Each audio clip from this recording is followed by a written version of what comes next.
Hi everyone, this is Doc, I'm Indigo. and today we are going to talk about how we as psychic readers, how we get our information that we give to others as predictions. Well, I know me, I'm asked this question a lot. How do I get my information? How do I hear from spirits what it is that we say? And I get this question all the time. How do you do this? How do you get your predictions? Where does that information come from? And it's hard because everybody gets information differently. Everybody, just like we all have a different way of hearing. You know, if you ever played the game of going around the table, you whisper something in somebody's ear. By the time it gets to the other side, it's heard differently because everybody hears differently, and it's kind of the same thing. We all perceive things as readers. We perceive things in different ways, but the information itself, I believe, comes from the same source. It all comes from the universe, and of course, it kind of goes along with the first principle of the Hermetics, and that is everything is mind. Everything is mind, so it's already out there in the field. We just have to tune into it. And luckily, we come with a set of people who guide us, Yes. and give us this information. And luckily, they know our language, Yes. or the way we think, the way we feel, the way we perceive things. Yes. You know, and it's interesting because when I work with my own guides versus when I work with somebody else's, sometimes I don't understand their guides. Yeah, absolutely. Every set of spirit guides talks in its own language because that's common to the individual we're reading through. But all information comes from the same source. And I know in my case, when people ask me, how do I know? I said, well, if everything in your life remains consistent, then I'm looking down a timeline, and this is what is most likely to happen. Watch out, vehicle on shoulder ahead. And of course, many times people will come back to me and say, it didn't happen. And I always ask, well, what did you change in your life?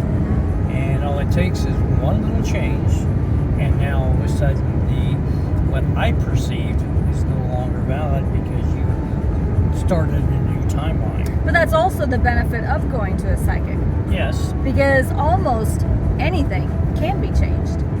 absolutely. And so if you don't like something, if we say something that's going to happen that you don't like, you can make just that little bit of an adjustment and not have to experience whatever it was that you experienced. So, Now, see, when I see, I always get maybe 3 or 4 paths in front of me, and it shows me exactly what they would do in either path that they would take. They show me what way they always perceive it. For me, at least how I perceive it, as options. These are your options. This is what you're most likely going to do, but these are the other options that you can take door number 1 or door number 3. But they actually visibly show me this, but I also get an audio, and I'll get symbols. And so it's a combination of different things for me. I also get smells and different things like that, but smells are usually the last thing for me. Yeah, I usually get both see, hear, and feel. I feel things. Again, as we said, we perceive things a little bit differently. There's a lot of commonality, but for the most part, you perceive things your way, I perceive things my way. Your set of symbols is probably different than mine. Oh, yeah. Well, that's why it's harder to work with other guides. Because if they're giving you a symbol and it's not a usual symbol for you, or maybe that symbol for them means something completely different than your symbol. Sure. Then you need more information. And that's where you have to go. And it's like, okay, you're going to have to give me more here. Let's dig a little deeper, because I need to hear. I don't understand what they're showing me. I know what it means to me, but I don't know that it means the same thing for you.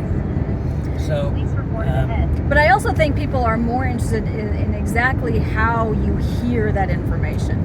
or see that information. It's not like seeing what we see out here in the world. It's like a different. like a mental picture. Yeah. Yeah. And I don't think anybody can really describe what it is that happens to you when you get information. It's very difficult. Mm-hmm. Very, very difficult. Now, many times people will ask me, what do you mean you hear them? And I say, it's not like I'm hearing you right now. It's like remembering a conversation that I had last night. You know what it's like? Have you ever put your hand on a speaker and felt the vibrations instead of hearing the actual words? Yes. But you knew what they were saying, you knew what you were hearing, but it wasn't going through your ears, it was going through your hand. It's very much like that. Very similar. Yes. Mm-hmm. That's a good way to put it. And like a filter, it's like looking through a camera lens almost. It's not direct. Mm-hmm. It's an indirect picture. And sometimes the lens is a little bit, we need to open the lens, get a greater view of the individual's life. And sometimes we have to close it a little so we're more focused on everything. So it's everything, but everything that we get from Source or from Divine Mind, as I put it.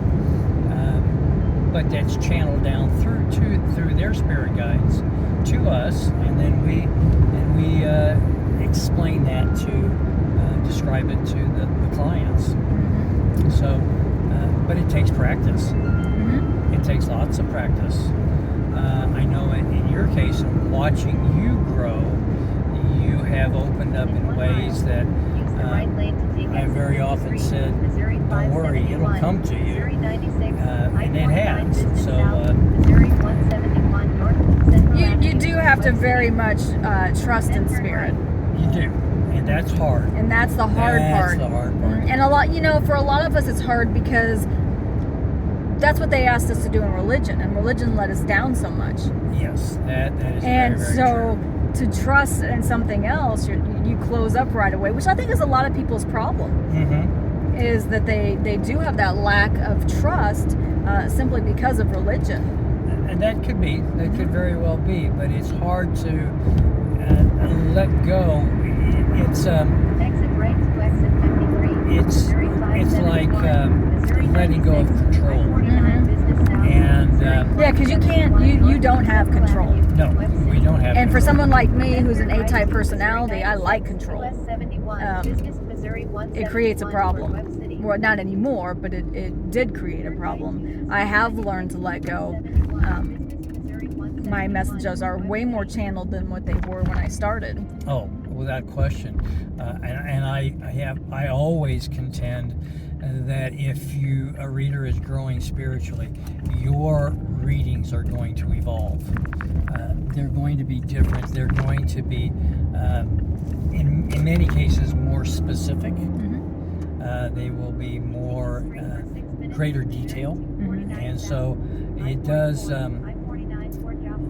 It takes time. It takes experience. And when you first start off, you think it'll never happen for you, but it always does. Mm-hmm. It always does.